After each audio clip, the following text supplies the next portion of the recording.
The wind moves differently in the Alps. It cuts sharp, even in summer, and it carries things, whispers, warnings, and sometimes the last signs of someone who was never meant to leave.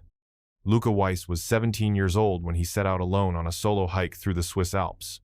It was July 14th, 2016, and the weather was unusually clear for the region. No storm warnings. No red flags. Just a teenager, a backpack, and an open trail. He never came back. His intended route was modest for an experienced hiker: a 2-day loop, starting from the Arola village trailhead, circling the Mont Colin Massif, and returning through a pass favored by seasoned trekkers and quiet seekers. Luca checked in with no one. He preferred it that way. Independent, curious, and known for disappearing into the mountains for weekends at a time, his absence didn't raise alarms until the third day. When he failed to answer texts from his mother, missed a scheduled Skype call with his brother, and didn't return to the hostel he had prepaid, his parents called police. Search teams began scouring the area within hours. Helicopters buzzed low over craggy spines, trained dogs combed rocky trails, and volunteers lit flares in case he was signaling from the slopes. What they found was strange. Near the edge of a narrow ridgeline, overlooking a steep glacial drop, a backpack sat upright, untouched by wind or animal. Luca's name was written in fading black ink on a tag inside. The zippers were closed. The contents? Journal, trail map, a half-empty water bottle, protein bars, his phone dead. But no sign of Luca himself, no footprints leading away. No blood. No drag marks, just the pack and a lingering sense that something wasn't right. They called it an accident, maybe a fall, maybe hypothermia and confusion. But no body was ever found, and no one heard a cry for help. The case went cold within weeks. And in the years that followed, Luca Weiss became something else entirely. He wasn't just a missing teen. He became a story told in hushed tones by climbers passing through. A ghost of the Alps. A boy who walked into the mountains and never came out. But 7 years later, the ice would begin to melt. And with it, the silence. To understand what was lost, you have to know who Luca Weiss was. He wasn't a troubled teen. He wasn't reckless. Luca was quiet in the kind of way that made people lean in when he spoke. He preferred books over parties, trees over city streets, and maps over text messages. Born in Lucerne, Switzerland, he grew up with the Alps stitched into the backdrop of every memory. His mother called them his cathedral. He treated them with reverence, even as a child. By 17, Luca was already something of a prodigy in solitude. He hiked alone, often, always prepared, always planned. Teachers said he had the discipline of someone twice his age.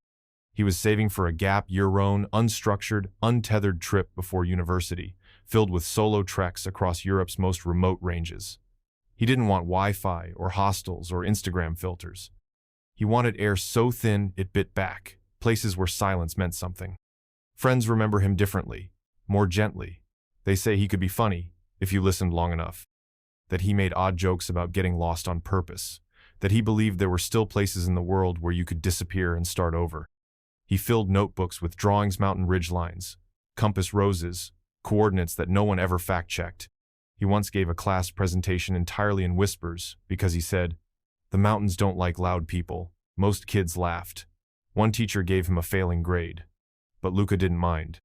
His bedroom was sparse. Topo maps pinned to the walls, gear meticulously arranged by function, a shelf of weathered paperbacks, John Krakauer, Jack London, a tattered copy of The Snow Leopard. His dream wasn't to be famous or rich. He wanted stillness. He wanted to walk trails that weren't on maps. He wanted to prove that you didn't need to be found to be whole. When he left for Arola that summer morning, his parents didn't worry. He kissed his mom on the cheek, promised to call in 2 days, and boarded the train without a second glance. He was prepared, he was calm, and he was happy. That was the last time anyone saw Luca Weiss alive. What happened next would become a mystery carved into ice, and 7 years later, the mountains would finally speak. The morning started like any other, cool air drifting over Lucerne, the smell of mountain pine still clinging to the streets. Luca Weiss left home with his hiking boots laced tight, a pack snug on his shoulders, and the easy stillness of someone stepping into a world they understood better than the one they were leaving. The security camera at the Lucerne train station captured him just after 6:00 a.m., walking with purpose toward the platform. No hesitation, no signs of uncertainty.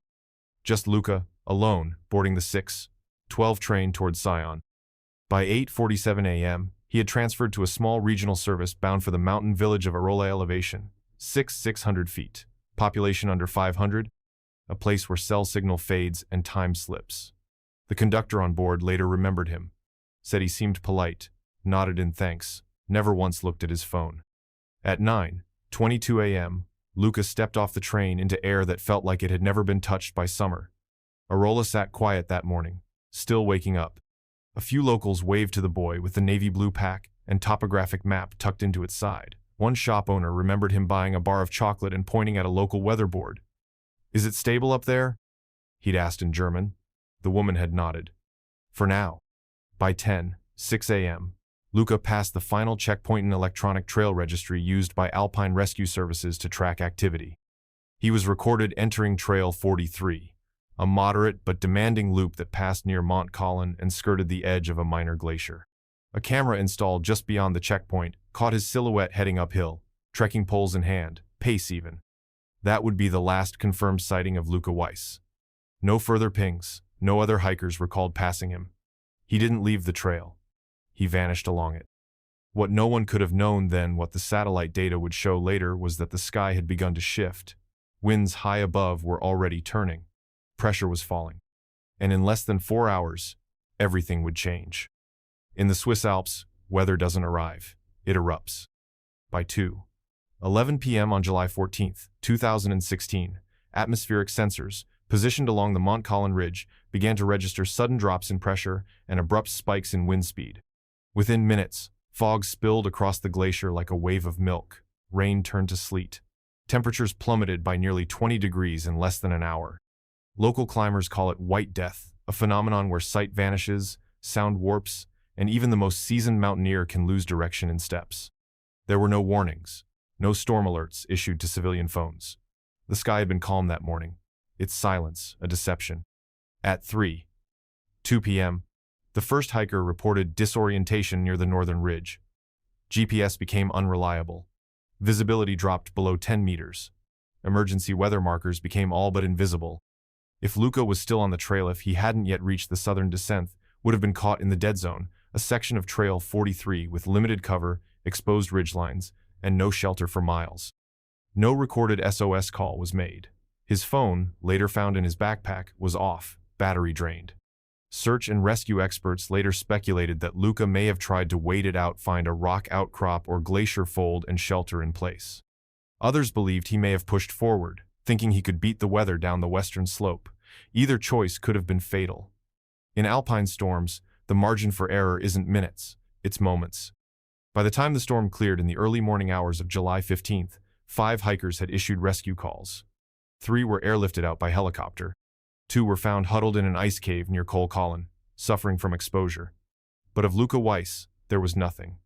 Not a single footprint, not a dropped item, just silence. The mountains don't scream when they take someone, they whisper. That storm swept across the ridgeline, took what it wanted, and receded without leaving a trace. And somewhere, buried beneath snow or swallowed by ice, was a boy who had loved those mountains more than anything. The next morning, the sky returned to blue mocking in its calm. And Luca was gone. At 1:37 p.m., Luca Weiss's phone pinged a cell tower perched high above the Arola Valley. The signal was faint, barely strong enough to register, but it connected long enough to mark his last known location. The ridge he was on had no official name, just a contour line scribbled across topographic maps and a footpath etched into rock by decades of boots. That was it. After that brief handshake with the network, Luca's phone went dark. No outgoing messages, no app activity, no GPS breadcrumb trails, just silence. Later, when forensic analysts combed through the phone, they found a simple home screen with no recent photos, no videos, no social media posts. His last text, sent to his brother 2 nights before, simply read, "Signal might be bad. Talk soon." It wasn't unusual for Luca to disconnect, especially in the mountains. He saw digital silence as part of the ritual, less about being unreachable and more about being fully present. But that final ping held weight. It placed him above 900 meters, near a weather-blasted outcrop hikers, often used as a landmark before committing to the southern descent. From there, one trail curved toward the glacier's edge. Another dropped sharply into a scree field. If he turned left, he faced wind, ice, and crevasses. If he turned right, loose rock, and sudden drop-offs. Either choice was a risk in fair weather. In a storm, it could mean death.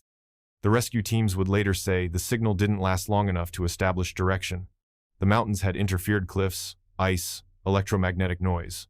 Luca could have been walking, or standing still, or lost. And then the Alps did what they always do. They closed in. They swallowed the last flicker of technology, the last whisper of Luca's presence, and pulled the silence tighter. That ping wasn't just a data point, it was a digital heartbeat, and it stopped mid-stride. By nightfall, Lucerne was still basking in golden summer light, unaware that something had already gone terribly wrong. In a modest apartment 2 blocks from the lake, Marianne Weiss was setting the table for dinner.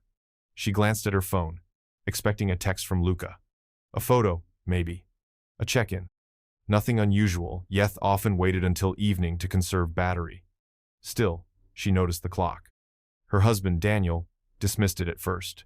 "He's probably above the tree line," he said, sipping tea. "Dead zone's up there."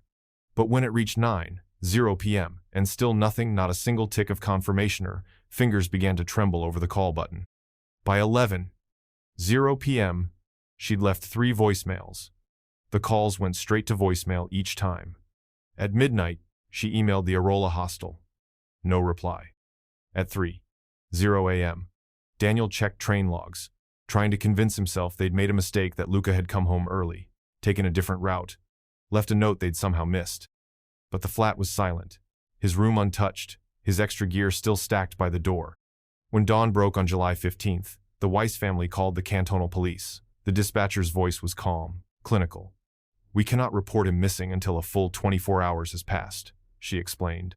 "Have you tried calling his phone again?" That answer was a matchstick. By 8:12 a.m., Daniel was in the car, headed toward Valais. Marianne followed on the next train, gripping Luca's baby photo in her coat pocket. They arrived in Arola by noon, wind pushing clouds across the peaks, the sky clear again, as if mocking the urgency they felt. A park official agreed to accompany them to the trailhead. Luca hadn't signed out. No one had seen him since the morning before. The realization came in a rush, a cold plunge of knowing.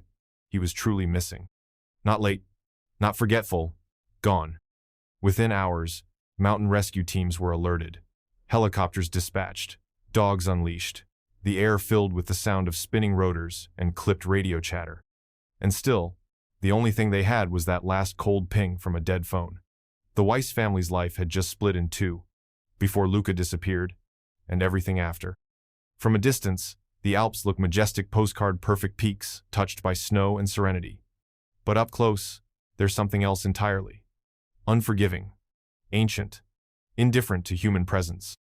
The terrain Luca Weiss had entered wasn't just beautiful, it was lethal. The section of Trail 43 past the final checkpoint skirted along sheer drop-offs, narrow ledges, and unmarked forks that could mislead even experienced trekkers. Beneath the surface lay hidden dangers, crevasses masked by thin snow bridges, unstable rock faces weathered by wind, and ice fields that turned into death traps when the temperature dropped. Rescue teams faced it all. By July 15th, as the sun lifted over the ridge lines, the first helicopter circled low over the Mont Colin region. From the air, visibility seemed decent, at least until the cloud banks rolled in. Fog in the Alps isn't like elsewhere. It moves like a living thing, curling between spires, swallowing trails, muffling sound. What was visible 1 minute vanished the next. Ground crews battled worse. The melting permafrost made slopes slick and unpredictable. Ropes had to be fixed on ridges that were stable one day and crumbling the next. Ice axes, thermal gear, radio relays all deployed with methodical precision. But nature does not care for precision. Teams reported climbing just 30 meters per hour through certain sections. Dogs picked up scents, then lost them just as quickly to wind shear and altitude. Worst of all was the time. For every hour that passed, the window for survival narrowed. Luca had been gone more than 24 hours. Night temperatures had dropped below freezing. Hypothermia, dehydration, altitude sickness, each an enemy unto itself.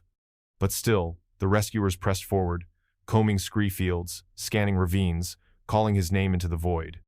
By day 3, even hardened mountain guides began to look away when asked if Luca could still be alive.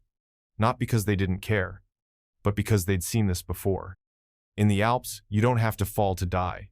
You only have to hesitate. And if Luca had taken one wrong turn, stopped for just a few seconds too long, the mountain would have claimed him. Quietly. Permanently. On the fourth day of the search, something broke the silence. It was a local guide who found it, Mark Herzl, a veteran of dozens of alpine rescues. He was scanning a narrow plateau near the Glacier de Tsigior-Neuve, a place where windswept rock gave way to a sudden overlook above a frozen basin. Tucked near the edge, resting against a cluster of stone like it had been placed there on purpose, was a backpack. Blue nylon, weathered but intact, not torn, not chewed, dry. Herzl froze, then slowly approached, careful not to disturb any potential prints in the nearby sediment. But there were none. No boot tracks, no drag marks, no scuffs. Just the bag, perfectly still, untouched by storm or animal. It was zipped shut. When he opened it, there was no doubt it was Luca's. Inside, everything was there. A topographic map, 2 nutrition bars, a small first aid pouch, an emergency foil blanket still folded, and a journal with his name written on the inside cover. His phone, drained but undamaged, lay wrapped in a wool sock. The screen was cold. No blood. No sign of struggle. It was wrong. Searchers are used to chaos. Ripped packs, scattered gear, signs of panic or injury. This was the opposite. Organized. Still. As if Luca had stopped to rest, placed his pack down, and then vanished, like he'd stepped out of his body and into thin air. They flagged the location, photographed every angle, and airlifted the pack to the base camp for forensic review. Nothing in it pointed to what had happened. No goodbye note, no torn clothing, no indication he'd even been in distress. But something else disturbed Herzl. The backpack had been found in a spot not visible from most of the trail, slightly off route, on a ledge that required deliberate movement to reach. It wasn't a place someone would stumble into. It was a place you chose, a lookout, a threshold. Later, when the team reviewed Luca's journal, they found an entry from days before the trip. The mountains are not trying to kill us. They're just indifferent. Maybe that's what draws me in. The backpack was the first real clue, and somehow it only made the mystery deeper. 10 days. That's how long they searched. 10 days of boots scraping rock, of rotor blades slicing mountain air, of cadaver dogs sniffing through ancient snowfields, and digital drones mapping ravines like they were charting the human soul. The base camp turned into a mobile city: tents, generators, crates of bottled water, charging stations glowing in the cold. And at the center of it all, a single name: Luca Weiss. They followed every theory. One team rappelled into a glacial sinkhole where runoff water collected nothing. Another group scanned avalanche chutes with thermal cameras, no heat signatures. The dogs reacted to something on day 6, howling near a crevasse west of Mont Colon, but divers found only glacial runoff and the skeleton of a long-dead chamois. False hope. Again. It didn't make sense. If Luca had fallen, they should have found him by now. If he'd succumbed to the cold, some trace should remain: a glove, a boot, a shadow in the snow. But the mountain gave nothing back. It was as if the Alps themselves had closed around him, sealing him inside the stone. By the 10th day, the mood shifted. Rangers grew quiet. Helicopters flew wider circles. Volunteers returned home, reluctant and angry at the silence. There were no leads left to chase. The pack had been found, but nothing else. No sign of movement, no evidence he'd made it further or turned back. The officials made the announcement at 5:17 p.m. on July 24th. The active search for Luca Weiss is suspended until new information emerges. No one clapped, no one cried. The wind was the only sound on the ridge that evening, moving like breath through a cathedral. The mountain had won. Again. Luca's name was added to the Valais region's missing persons registry, just one more soul swallowed by the terrain. But those who had searched, those who had seen the vastness of that land with their own eyes, whispered something else. That he wasn't just lost. He was buried in time, waiting under the ice, in a place not even maps could reach. Lucerne is not the kind of town that forgets easily. Nestled beside a still lake and ringed by watchful peaks, it feels like a place built to hold memory. And when Luca Weiss didn't come home, the city held its breath. By early August, missing posters curled on telephone poles, candles flickered on the Weiss family's windowsill, and beneath the clock tower in the town square, neighbors began leaving stones, each etched with Luca's name, not flower stones, permanent, unmoving, like the mountain itself.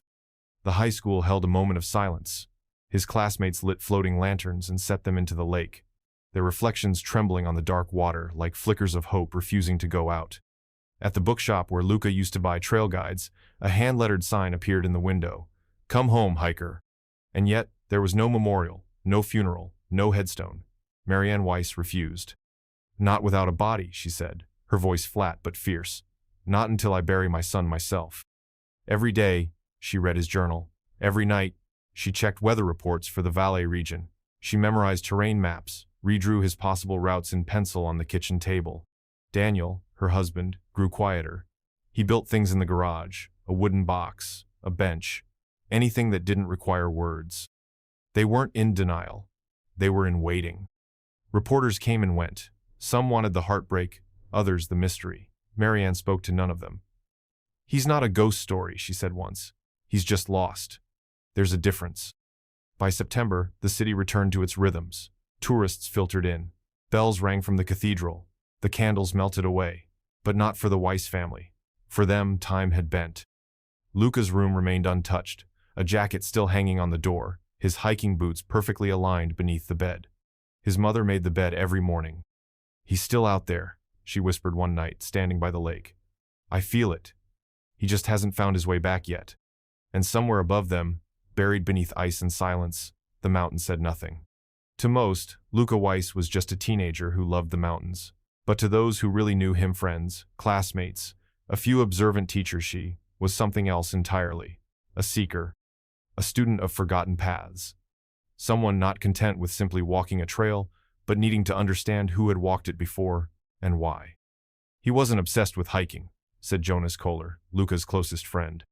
"He was obsessed with the idea of being alone. Really alone. He said solitude wasn't the absence of people, it was the presence of something else." Luca had bookshelves lined not just with alpine guides, but with old expedition journals, military survival manuals, and obscure travelogues. He traced ancient footpaths from the Roman Empire and highlighted prehistoric trade routes on weathered maps. His favorite book wasn't about mountaineering, it was about the psychology of wilderness hermits. Then there was the notebook. Jonas found it in Luca's bedroom weeks after the search had ended, buried beneath a stack of gear checklists and fuel canisters. Its pages were covered in dense handwriting, sketches of trails with dates that didn't match any known events, and symbols that looked more like a code than a language. Some pages were torn out. Others had only a single phrase written at the top, like titles for stories that were never finished. The silence between echoes. Altitude doesn't forgive hesitation. They buried themselves before they vanished. One drawing showed a silhouette standing at the edge of a glacier, arms raised, surrounded by concentric circles that rippled outward like shock waves. "He used to say the Alps were alive," another friend recalled. "That they didn't just take people, they called to them." Teachers dismissed it as poetic nonsense, a bright but distracted mind wandering too far. But Jonas wasn't so sure anymore. Luca hadn't been planning just a gap year. He had been mapping something, following something, or maybe trying to disappear in a way no one would expect. He hadn't brought music. He hadn't brought a GoPro. He'd brought tools for survival, food for days, and a journal filled with riddles. Luca wasn't just a hiker. He was looking for something. Or maybe he'd already found it. Years passed. The trail grew cold, but the Alps, ancient and unmoving, continued to hold their silence. Then came the theory, quietly at first, whispered among mountain guides and forensic geologists, until it hardened into near certainty. Luca Weiss, they said, had likely fallen into a crevasse. One hidden by snow, bridged by ice, no thicker than a pane of glass. It made sense. Trail 43 ran dangerously close to two such fissures-deep, narrow chasms carved into the glacier's body by centuries of melt and refreeze. In July, their mouths are disguised, glazed over by the snowpack. What looks like firm ground can, in a single step, vanish beneath you. "Once you're in," said one rescuer, "there's no coming back without gear and luck. And if you're alone, forget it." The logic was brutal, but clean. Luca had been hiking solo. He may have detoured off-route to reach a lookout, or tried to shortcut a curve in the trail. One wrong step would have sent him plummeting. Maybe 10 meters, maybe more. Then the snow covers the opening. The wind smooths everything over. No marks, no signs, just silence. Experts explained how a body could remain entombed in ice for decades, mummified by cold, unreachable by ground teams, invisible to drones and thermal scans. Glaciers move, but slowly. Sometimes they keep their secrets for lifetimes, and sometimes they give them back.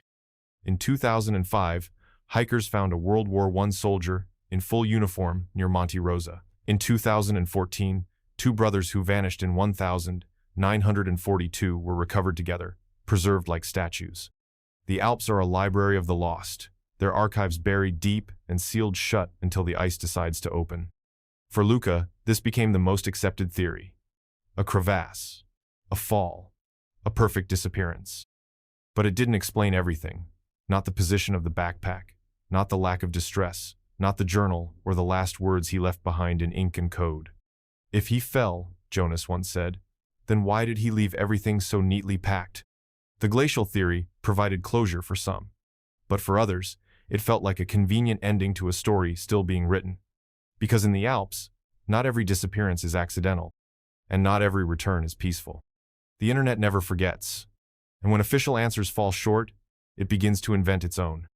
Luca Weiss's disappearance didn't just haunt his family and hometown, it began to spread, quietly at first, then virally. A Reddit thread titled, "The Boy Who Vanished into the Alps," appeared 6 months after the search ended. It was filled with speculation, maps, and satellite overlays. Users dissected his known route, debated elevation changes, even estimated how far he could have walked in storm conditions. But like all digital mysteries, the rabbit hole went deep and dark. One theory stood out. Luca hadn't died. He had been taken. Posters pointed to the eerie stillness of the Zenith, undisturbed backpack, the lack of blood or injury, the absence of any sign of panic. Too clean, one user wrote. Like someone staged it. Soon, other theories piled on. Reports of old wartime bunkers buried in the rock. Satellite images showing irregular terrain cutouts. One commenter swore they'd seen a sealed tunnel entrance near Mont Colonna, backdoor to something ancient. The Alps have long attracted secrets. During World War II, both Axis and Allied forces built hidden supply routes, some of which remain unmapped. Add to that decades of rumors about hermit enclaves, reclusive sects, and military test zones, and it didn't take much to ignite imaginations. Then came the cult stories. Hikers recalled strange gatherings in remote chalets, fires burning well past midnight, groups in robes chanting in languages no one recognized. One user claimed their grandfather, a retired Swiss Army colonel, spoke of a community that lives above the pass, beyond where maps go. No proof, just stories. But Luca's profile, his isolation, his obsession with ancient trails, the notebook filled with symbols fit too neatly into the puzzle. Was he searching for something, or had he found it? The theories kept spreading. YouTube creators made documentaries, podcasts devoted entire seasons, conspiracies multiplied, and somewhere in the noise, the truth, whatever it was, began to blur. The story of Luca Weiss wasn't just about a boy who vanished. It was about what he might have stumbled into, or worse, what he might have chosen to join. They almost overlooked it. Tucked deep in the bottom compartment of Luca's backpack, wrapped in a torn waterproof sack and banded tight with cord, was a small black moleskine journal. The first half was ordinary. Notes on gear, weight, meal portions, coordinates, a sketched packing list, quotes from mountaineers and philosophers. Nature is not our enemy, only our mirror. But by page 40, the tone began to shift. The handwriting became sharper, faster, as though written in bursts. He wrote about the quiet, not as a condition, but as a presence. The silence has texture now. It presses back. There were diagrams, concentric circles that mimicked mountain ridgelines, symbols resembling ancient runes, phrases repeated again and again in increasingly erratic scrawl.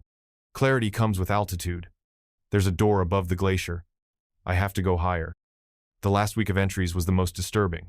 Entire pages filled with disjointed sentences. Thoughts looped. Time referenced strangely. This is not day 3. It's still day 1. I just stepped further into it. He spoke of dreams, of standing at the edge of a great cliff and hearing voices beneath the ice, of shapes moving in fog. But he didn't describe fear, only wonder. One entry read, "I think I found where the sound stops. Beyond that is something else. It doesn't want me. It waits." Then, abruptly, a blank page, followed by the final line, scratched deep into the paper with such force it dented the next 2 sheets. "The summit isn't up, it's in."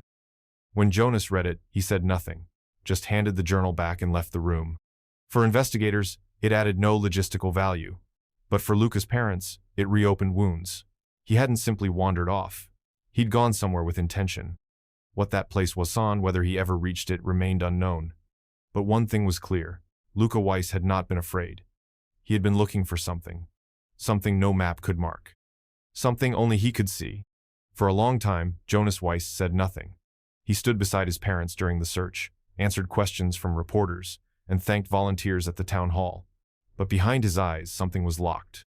It wasn't until a year had passed and the search had long since ended that he finally spoke the words that had been clawing at his chest. "We fought," he said. "The night before he left, I told him not to go." Jonas was 2 years older than Luca, the more grounded one, the practical one. While Luca read about ice caves and ancient trails, Jonas learned to drive stick and saved for university. They were close, but different. Opposite ends of the same compass. That night, July 13th, they sat on the balcony eating toast and watching the sky turn violet. Luca was restless. Jonas sensed it. He'd seen it before, his brother's eyes scanning the horizon like something was calling him. "You're really going alone?" Jonas asked. Luca nodded. "It's only 2 days." Jonas pressed. "The weather's turning. You don't even have a tracker. No signal up there. What if something happens?" Luca smiled, but there was something distant in it. "If you prepare for every danger, you never hear anything but your own fear." The words stung. Jonas got up, slammed the door behind him. "Suit yourself," he'd muttered. "Don't expect me to come looking if you go missing." He didn't sleep that night. The next morning, Luca was gone before sunrise. No note, no goodbye. Just the smell of coffee in the kitchen and an empty chair. After the disappearance, Jonas blamed himself. Quietly. Completely. He replayed that conversation in his head until the words burned. "I told him not to go," he whispered once at Luca's empty desk. And he still did. He never told their mother. He never shared the fight until the journal surfaced, and the theories grew darker. By then, the guilt had nested in his bones. Because Jonas hadn't just lost a brother, he had pushed him into the silence. Even in a place as grounded in geology as the Swiss Alps, there are stories that refuse to die. Long before Luca Weiss vanished, climbers spoke in hushed tones about the Mont Colin region. Not of avalanches or altitude sickness, but of other things that couldn't be explained on a topo map. In 2002, a veteran guide named Remy Duclos claimed he'd seen a figure at dusk standing alone near the glacier's edge, hooded, still, watching. "Too high for a tourist," he said. "Too calm for someone lost." When he called out, the figure turned not toward him, but away, then vanished into fog that hadn't been there moments before. Years later, another hiker described hearing distant whistling. Not birdsong, not wind, a pattern, rising and falling. 3 notes, then silence. It followed them down the trail for an hour. When they looked back, no one was there. Most of these stories never made it to police reports. But they were passed from guide to guide, told around campfires, recorded in notebooks meant more for weather data than folklore. One group of mountaineers discovered a campsite near Lac Bleu in 2000, and 10 abandoned, but recent. Tent still pitched, stove still warm, food untouched, no sign of who it belonged to. No prints leading in or out. Locals began calling that part of the range Le Couloir Fantôme, the ghost corridor. When Luca vanished, those old stories crawled back into the light. His backpack, placed so precisely.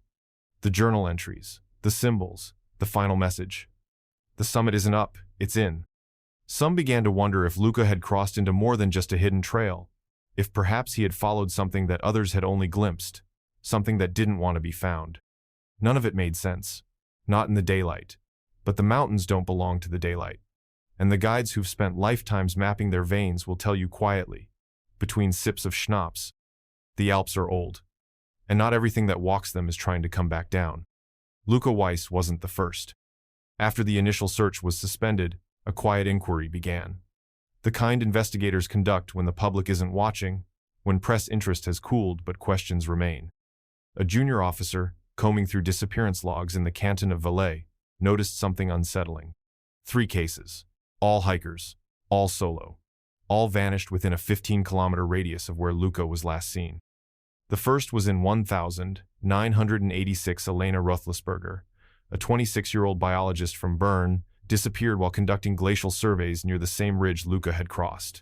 Her gear was found beside a stream bed. Her notes ended mid-sentence. No body.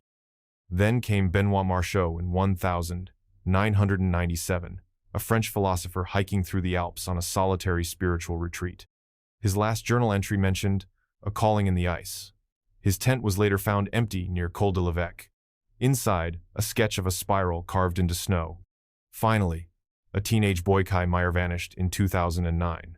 A 17-year-old from Zurich, last seen walking alone above the Arola village. Like Luca, he left behind a perfectly packed bag. Like Luca, he was never found. None of the cases had been connected. The Alps swallow people all the time. Falls, exposure, accidents. But this was different. These were all experienced hikers, all well-equipped, and all vanished without a trace within walking distance of one another, near a remote band of ice and rock that wasn't on most tourist maps. When Luca's disappearance was reclassified as open but anomalous, a small team reopened the files. Satellite imagery was reanalyzed, weather data reconstructed, but the deeper they dug, the less they found. The same pattern. No signs of struggle, no remains, no explanation. It wasn't proof, but it was a pattern. And in the world of mountain mysteries, patterns are rare and terrifying. Luca's name was now part of something larger. A string of disappearances stretching decades, stitched together by silence and shadow. Something was happening in those mountains. And whatever it was, it didn't leave footprints. Grief doesn't always arrive like a storm. Sometimes it settles like snow, silent, suffocating, layering over everything until the world you once knew is buried beneath it. For the Weiss family, the loss didn't explode. It unfolded. Slowly. Quietly. Daniel Weiss, once a woodshop teacher with laugh lines and warm hands, stopped going to work 3 weeks after the search was suspended. He told the school it was temporary. That never changed. He spent his days in the garage, surrounded by tools that made no sound. Building nothing, fixing nothing, just waiting for something to break loud enough to deserve repair. He rarely spoke, barely ate. He stared at maps for hours, tracing Luca's last known route over and over until the pencil lines cut through the paper. When he did talk, it was in fragments. He knew better. He shouldn't have gone alone. I should have said more. Marianne grieved differently. She moved. Every July 14th, without fail, she returned to Arola. Same train, same boots, same trail. She walked the route Luca had taken, her pace slow and exact, scanning every ridge, every bend, every shift in stone like it might speak. Locals came to expect her. They left her alone. She wasn't searching. Not exactly. She was listening. She packed the same lunch Luca had loved as a boy: brown bread, hard cheese, dried apricots. She sat at the overlook near the glacier and read his journal aloud, page by page, as though her voice could echo into some space he might still occupy. At home, she kept his room exactly as he left it. Clothes washed and folded. Bed made. Books stacked by the window. Once a week, she changed the water in the glass beside his pillow. For when he comes home thirsty, she'd whisper. Neighbors pitied them. Friends stopped visiting. Jonas moved out. Too much silence, he said. Too many ghosts. They were a family of 3 who now orbited separate stars, bound not by love, but by the weight of an absence that had rewritten their gravity. Because Luca hadn't just vanished from a trail. He'd vanished from the dinner table. From laughter. From futures that once felt certain. And every July, as Marianne climbed higher into the mountains, Daniel went deeper into himself, each chasing a version of their son that the other could no longer see. By the summer of 2023, the Alps were no longer what they had once been. The ice was changing faster than anyone had predicted. Where once there had been firm snowpack and stable ridgelines, now there were trickling meltwaters and yawning crevasses that hadn't existed the year before. Locals said the mountains were weeping. Scientists used colder terms. Permafrost loss, destabilization, accelerated retreat. For climbers, it meant danger. Routes that had held for decades were suddenly too unstable to traverse. Glaciers thinned to mere shadows of their former selves. Entire passages disappeared beneath rockfall and runoff. That July, a French climbing Team 3 seasoned alpinists from Chamonix out to summit Mont Colon via the less used eastern ridge. The route was a classic, but they'd adjusted their course after a series of rock slides closed the standard approach. It wasn't a casual decision. The new route meant traversing sections of glacier untouched for years, parts long considered too unpredictable to bother with. They were deep in the ice field, roped together, when one of them, Etienne Leroux, noticed it. Just a flicker of color beneath the surface. Something wrong against the blue-white. At first, he thought it was a trick of the light. Meltwater often played games with your eyes, but when he stepped closer, he saw it again. Fabric. Torn. Faded. But undeniably man-made. They stopped, dug carefully with axes and gloved hands. The ice resisted, but not for long. What emerged wasn't just cloth. It was a sleeve, then a shoulder. Then, unmistakably, the outline of a human form, curled slightly as if bracing for cold. They froze. None of them spoke. Etienne radioed for help. Not a rescue, there was no chance of that, but a recovery. Coordinates were sent. Authorities alerted. Within hours, a chopper circled overhead, dropping forensic teams into the ancient snow. The climbers stepped back, their boots sinking into slush that shouldn't have been there in July. Later, as they packed their gear and waited for extraction, Etienne looked back at the spot and said just 6 words. The mountain kept him this whole time. They didn't know who it was. Not yet. But something told them this wasn't just a body. This was a secret thawed loose by a planet too warm to keep its silence. August 20, 2023. The Weiss family was eating dinner when the phone rang. Marianne answered on the first ring. The voice on the other end was careful, measured. It was from Valais. From the police. "We believe we found Luca." It didn't feel real. Not after 7 years. But in a frozen basin east of Mont Colon, beneath just centimeters of thinning ice, a climbing team had uncovered human remains, partially mummified, clothes still intact, preserved in the glacier's eternal hush. A blue jacket, wool lining, a patch near the wrist with a stitched letter L. The recovery team moved with reverence. Luca's body had not been scattered or shattered. He was mostly whole, curled on his side, one arm drawn in, like he'd simply lain down and gone to sleep. Near his body, zipped into a weather-worn jacket pocket, was a laminated trail map, a broken compass, and a small black notebook, the same one he'd carried into the mountains. His boots were still on, his laces still tied.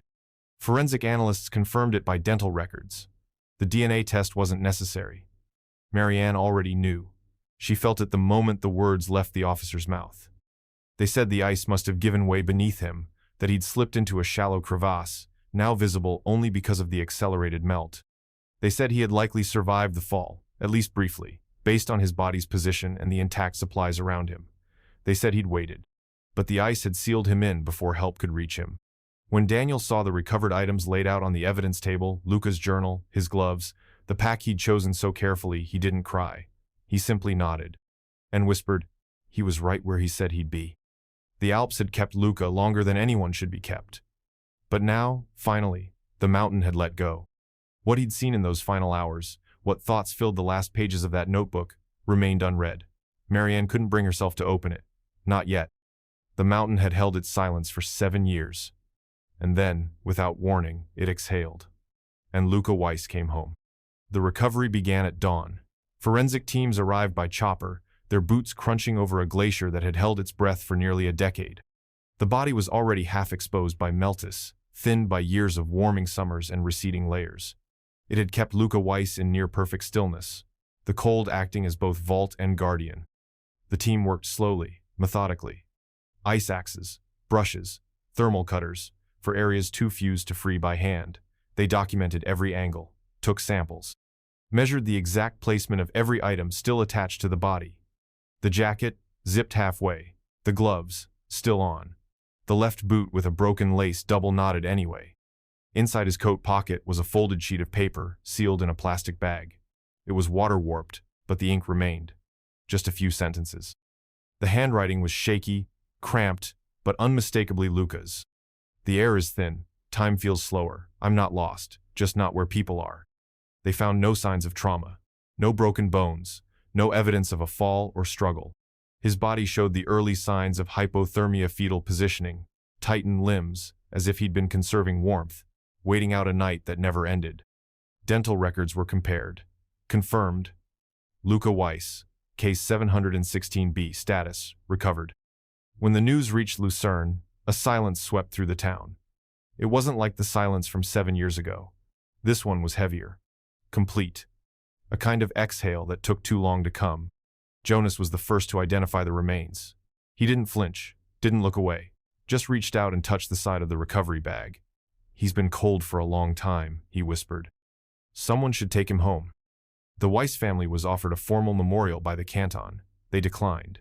Instead, they asked for one thing: to see the place where he was found. Because for 7 years, the question hadn't been what happened to Luca. It was where. And now, finally, the mountain had answered. The first thing the recovery team noticed was the coordinates. Luca had been found nearly 3.4 kilometers from his last known GPS ping. But it wasn't the distance that stunned them, it was the elevation. Luca hadn't fallen. He had ascended. According to topographical maps, he had climbed beyond Trail 43, beyond any official path.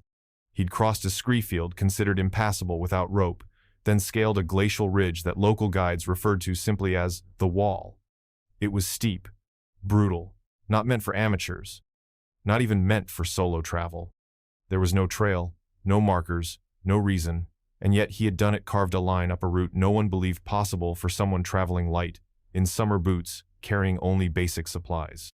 Rescue authorities reviewed drone footage and thermal scans from the original 2016 search. None of it had covered that altitude. It had been dismissed as unreachable. But Luca had reached it. Alone. Jonas stood at the overlook near the site. The wind was sharp, carrying the cold of 100 years. "He kept climbing," he said softly. "He didn't fall behind. He went ahead." Back at base camp, the recovered notebook, once waterlogged, now drying carefully under lab lights, offered more insight. The final entries weren't frantic. They were calm, focused, philosophical. "I don't think I'm escaping, I think I'm arriving. Everything loud has fallen away. The higher I go, the more I see what's always been here." The forensic team reevaluated their assumption. Luca hadn't panicked. He hadn't turned back. He had climbed with purpose, with intent. Some suggested altitude sickness, hallucination. But others, especially those who'd read his journal from the first search, weren't so sure. He had written of a door above the glacier. Now it seemed he'd gone to find it. Luca Weiss didn't die trying to escape the mountain. He died climbing deeper into it, seeking something he may have believed only existed where the air is thin, the world is quiet, and no one else dares to go. It wasn't visible at first.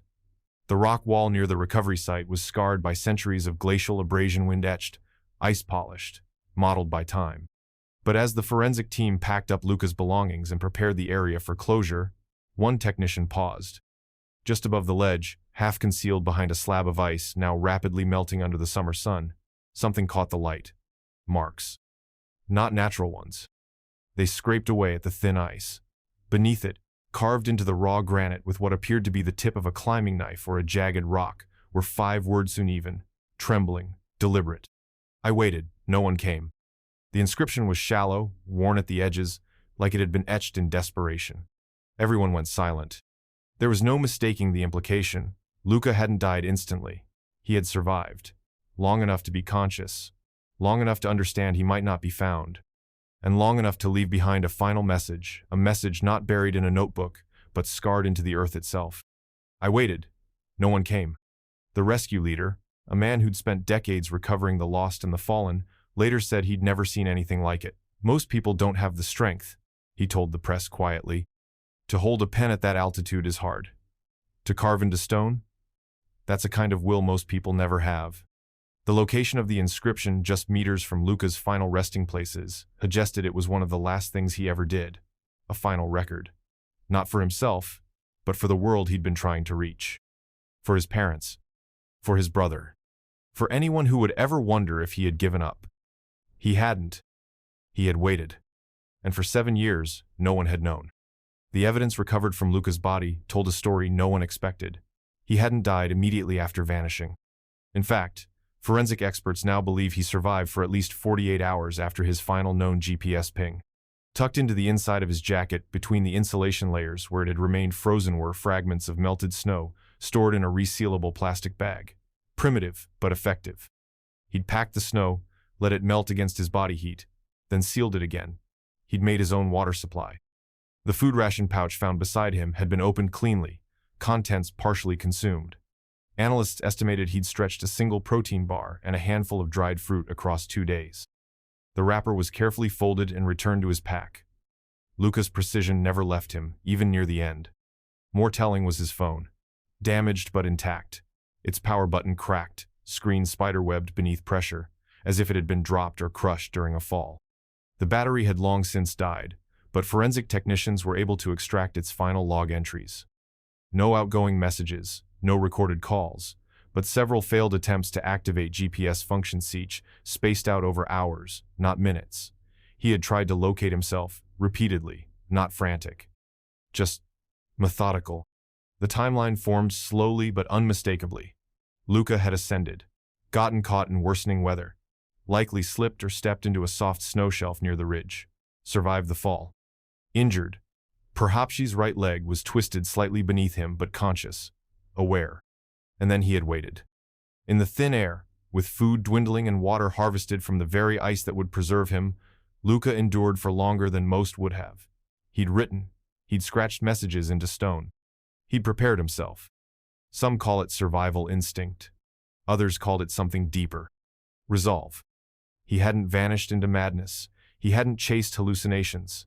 He had calculated, stayed calm, believed, until the very end, that someone would come. And when no one did, he left behind not chaos but a record. A quiet, heartbreaking act of order in a world that had left him behind. It was tucked inside a hidden flap in Luca's backpack, a small, weather-damaged GoPro, its casing cracked, the lens scuffed by glacial pressure and time. At first, no one believed anything on it could be salvaged. 7 years in ice tends to erase most things. But ice, it turns out, preserves more than just bodies. When the data team extracted the memory card and carefully mounted it for transfer, only a single file remained partially intact. Corrupted thumbnails, broken clips, static bursts. Except one. A still image. Timestamp July 14th, 2016 at 27. It was Luca. Standing on a narrow ice ridge, the glacier unfurling behind him like a frozen sea. The sunset poured over the peaks in molten color blues, giving way to gold, the kind of light only seen above 3.0 meters. He was bundled tight in his jacket, hood pushed back, wind tugging at his hair. His cheeks were red from cold, his breath visible, and he was smiling. Not forced, not panicked. A soft, unguarded smile, calm, steady. A boy who knew he was far from home, and okay with it. The photo sent a shockwave through the Weiss family. Marianne stared at it for hours, her fingers tracing the glow on her son's face. "He wasn't afraid," she whispered. "Not then." For investigators, the image raised more questions than it answered. Luca had climbed higher than anyone thought possible for someone traveling light and alone, yet he'd taken the time to document it. Mark the moment. Some experts believed the photo had been taken just before the accident that ultimately trapped him. Others weren't so sure. Because something in the image felt complete. Not like someone lost. Like someone who had arrived. With Luca's body recovered, the photo released, and the journal returned to the family. The official narrative should have been clear. But instead, it fractured.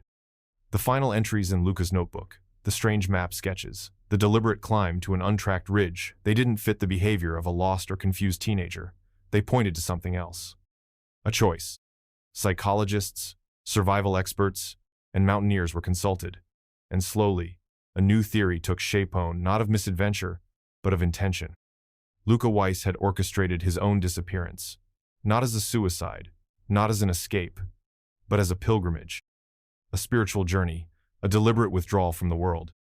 It aligned with his journal phrases, like, "I'm not leaving, I'm arriving," and "the summit isn't up, it's in." It explained the cryptic codes and his fascination with ancient roots. It matched the calm in his final photograph. He wasn't lost. He had followed a path of his own making.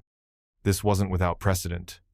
Throughout history, seekers have wandered into wilderness in search of something beyond language vision quests, monastic retreats, voluntary isolation. But Luca was young. Too young, some said, to understand what he was doing. Others disagreed. "He understood more than we gave him credit for," Jonas said in a rare interview.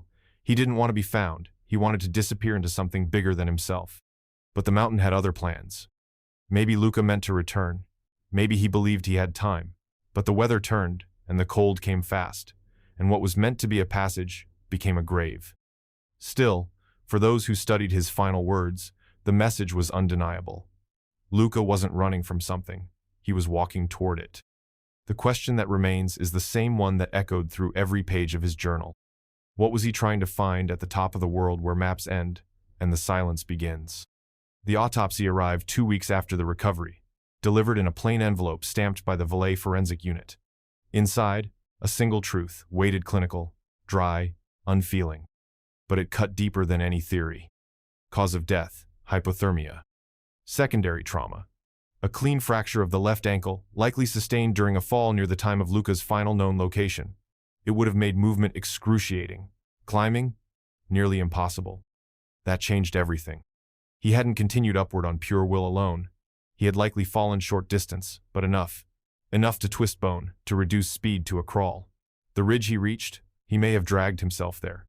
The journal entries, once interpreted as metaphysical, suddenly carried a sharper edge. His final inscription, "I waited. No one came," was no longer just emotional. It was literal. He had waited. Trapped. Wounded. Conscious. Rescuers had been searching just kilometers below. Helicopters had flown overhead. Search dogs had sniffed nearby snowfields. But he had climbed out of their reach. Or perhaps they'd never thought to look that high. The cold didn't kill him instantly. It crept in slowly, in stages. Confusion, fatigue, sleep. The human body begins to shut down long before the heart stops. Luca would have known. He'd studied survival. He'd written about it. There was no sign he'd tried to build shelter, no fire, no SOS signal, only the message on the rock. He had conserved his energy, protected his gear, prepared to last as long as he could. But time ran out. And the cold indifferent, ancient took him. It wasn't the dramatic ending some theorists wanted. There was no secret cult, no mystical vanishing, just a boy, broken and brilliant, who reached too far and was left behind. Still, the photo remained, that quiet smile, that final sunset, the moment before the fall. And maybe that's the real mystery.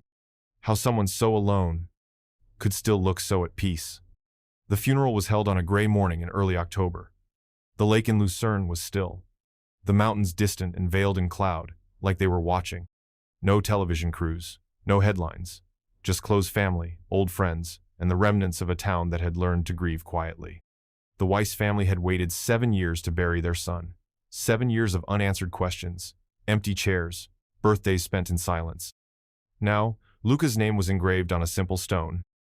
Luca Weiss, 1999-2016. He climbed beyond the noise.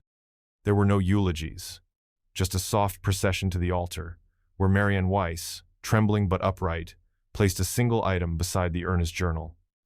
Still closed. She had never read it, not out of fear, but because she believed it wasn't meant for her. Luca's words had already reached Heron the photo, the recovered gear, the quiet resilience of a boy who walked into the sky and tried, with every breath, to return. "He told us everything we needed," she said softly, hands on the cover. Just not with words. Jonas stood behind her, hand resting on her shoulder. For the first time in years, the family stood together. Not whole, but no longer broken by the unknown. As the ceremony ended, the chapel doors opened. A gust of wind swept through, crisp and cold.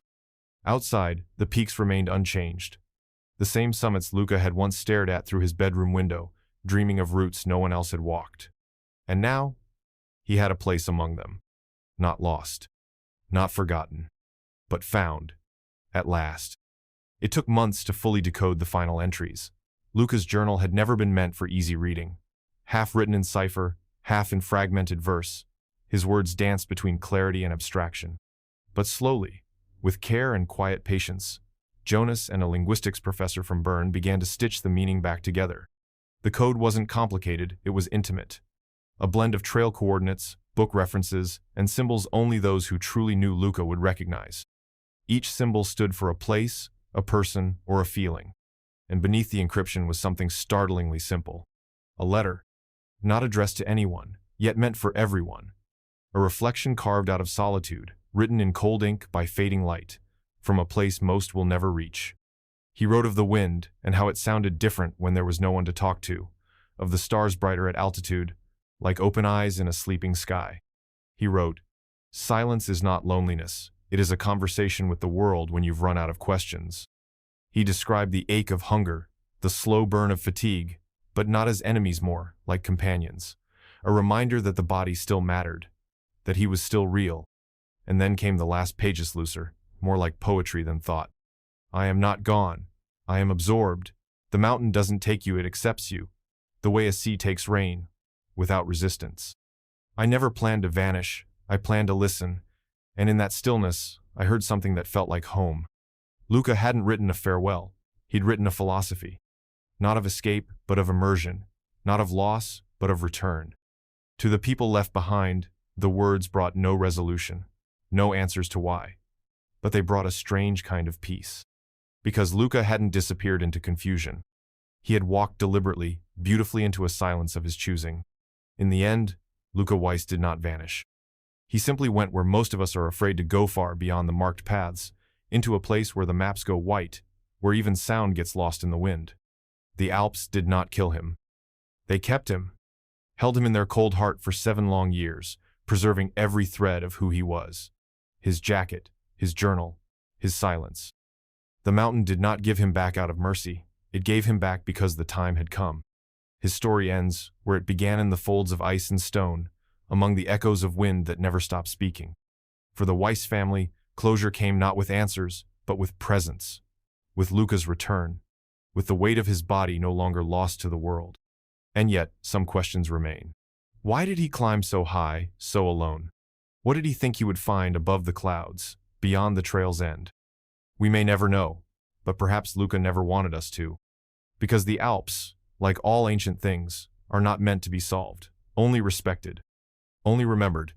And as hikers pass through the ridge above Mont Colin, a small memorial now rests in stone. Luca Weiss, 1999-2016. He walked into the silence and became part of it. The Alps don't take. They keep. This story was intense, but this story on the right-hand side is even more insane.